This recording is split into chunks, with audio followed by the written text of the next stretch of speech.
Hello everyone, and welcome to another episode of Real Film Talk. My name is Will Braunlich, and for the last 2 years, I've been the one and only film critic in Simsbury. So sit back, get some snacks, and enjoy the review. Today, we'll take a look at the sequel to a movie that seems to be growing a fan base with each passing year. We will cover Spider-Man Across the Spiderverse. Here is my reaction for the trailer. Now let's dive into the multiverse as we take a look at Spider-Man Across the Spiderverse. Thank you for letting us know when the trailer starts.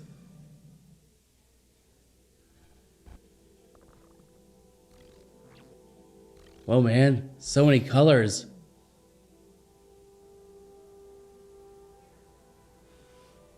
I can hear you being quiet, Mom. He can already sense everything that's around him. No one my age says those words in that order. It's just hard to see my little man not being my little boy all the time.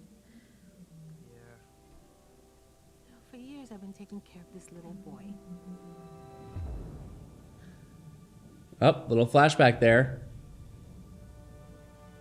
Making sure he is loved. That he feels like he belongs wherever he wants to be. Oh, you have no idea.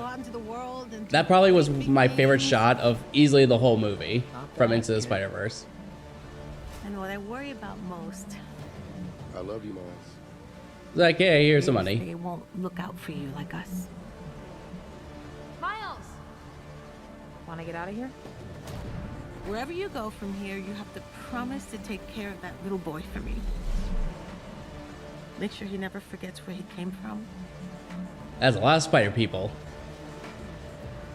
And he never Peter! doubts that he is loved.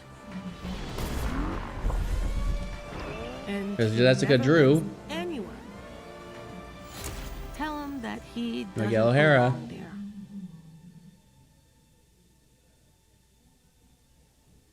You gotta promise, Miles. I promise.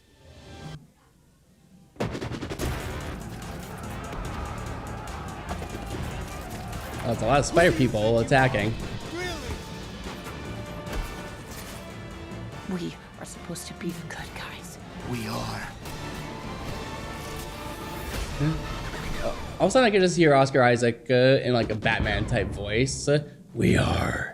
I like how it looks like they're trying to expand on the whole idea of an entire multiverse. But I feel like they've only just scratched the surface in the first Spider-Verse movie. I like the character of Miles Morales. You know, he's kind of cocky, but at the same time, he knows when to take things seriously. And I liked the relationship between him and his parents in the last movie. I think it was nice. I thought it was authentic. It wasn't forced. And I liked all the different variations of Spider-Man they added in, like Spider-Man Noir, Spider-Ham, Penny Parker. I thought Jake Johnson as Peter B. Parker, I thought that was really cool. I thought he made every single line work. I think Haley Steinfeld as Gwen was a really nice touch too. It's exciting to see potentially all these characters back, and I'm excited to see all them go back into the Spider-Verse. I feel like this would be any Spider-Man's fans like dream come true if you feel like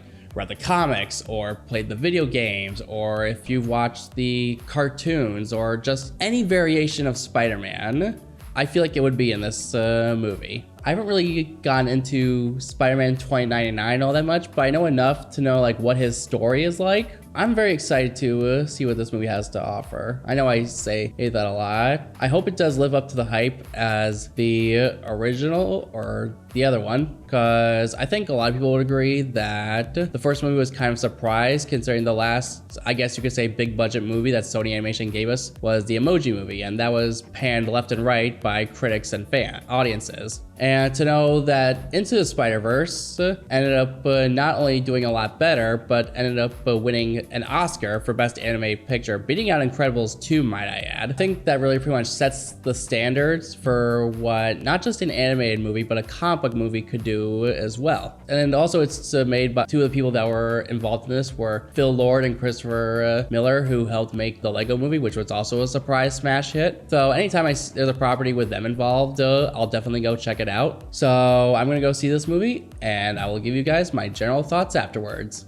Spider-Man Across the Spiderverse is directed by Joaquim Dos Santos, Kent Powers, and Justin K. Thompson, as this is a direct sequel to the smash hit from Sony Animation, Spider-Man Into the Spider-Verse. In this movie, Miles Morales is sent across the multiverse, where he encounters a team of spider people charged with protecting its very existence. When the heroes clash on how to handle a new threat, Miles must redefine what it means to be a hero. Before I give you my thoughts on this movie, allow me to share my thoughts on the first movie, Into the Spider-Verse. I honestly think it's great. Easily one of the best animated movies of all time, and maybe even one of the best comic book movies of all time, too. I think a lot of people would agree on that. It has a unique art style that really stands out, almost making it look like an actual comic book coming to life. It also has enough balance between heart and humor that made me really glad I saw it. I love the characters. I think this was a good way to introduce the character of Miles Morales and his journey to becoming Spider-Man. Now, when this new movie was announced, I was very excited to see what other adventures Miles and his friends could embark on. I even got a poster after seeing the movie, as you can see by this picture. So after walking out of the theater, I had to fully process everything for a bit. But when I finally did, I can safely say this movie not only met the expectations of the last movie, but most of the time exceeded them. The animation was probably more intriguing in this movie than it was in the last one.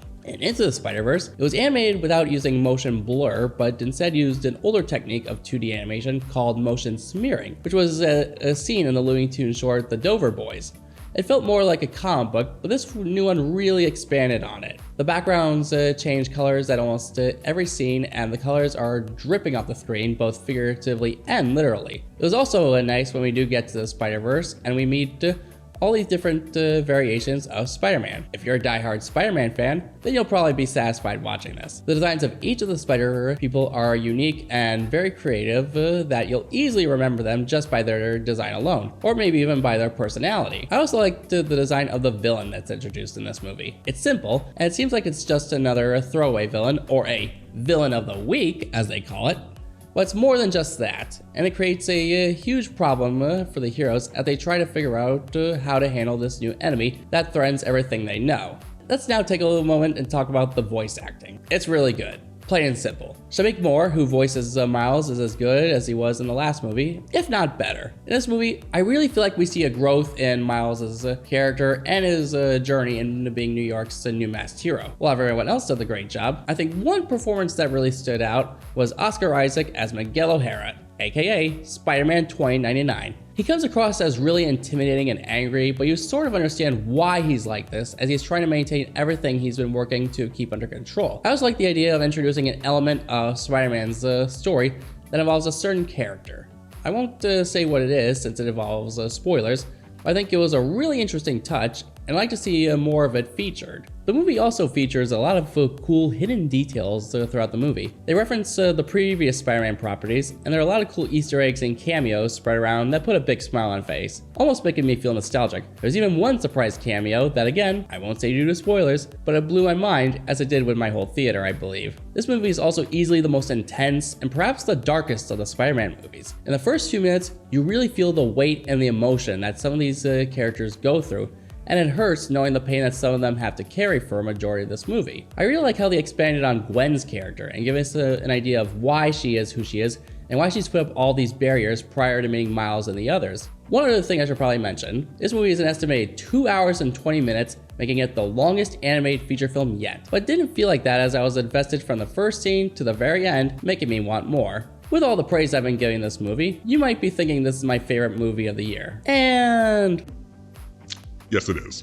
the animation is spectacular, the voice acting and the chemistry between the characters was really well done. I love the expansion of what makes Spider-Man such an interesting and relatable character. I loved how they raised the stakes in this movie, showing that there will have to be difficult decisions made. I'm definitely going to be seeing this movie again, maybe even to see what I might have missed, but also so I can experience it once more. My grade for Spider-Man Across the Spiderverse will be an A+.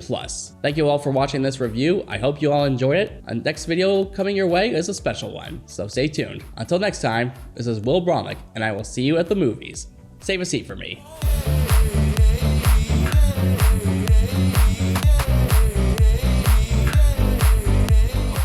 All units, stop Spider-Man. You.